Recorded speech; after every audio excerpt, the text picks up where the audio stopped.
বাড়ির সকলকে ভালো রাখার এবং ভালো থাকার দায়িত্বটা আমাদের মায়েদের এবং বউদেরকেই নিতে হয়, কিন্তু দিন শেষে নিজেদের যত্ন নেওয়া এবং খেয়াল রাখার মতো সময় থাকে না। তাই তারা বিভিন্ন রকম সমস্যার সম্মুখীন হলেও সেগুলো তারা মুখে বলেন না।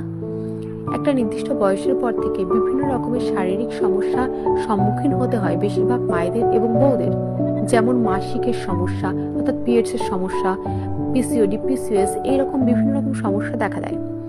তাই তারা যদি নিয়ম করে প্রতিদিন সকালে এই 5 থেকে 6টি যোগাসন তারা অভ্যাস করে প্রতিদিন, তাহলে সহজে ওই সমস্ত সমস্যা থেকে সমাধান ঘটবে। এই সহজ আসনগুলি প্রত্যেক বাড়ির মা এবং বউদের করা অবশ্যই উচিত প্রতিদিন নিয়ম করে।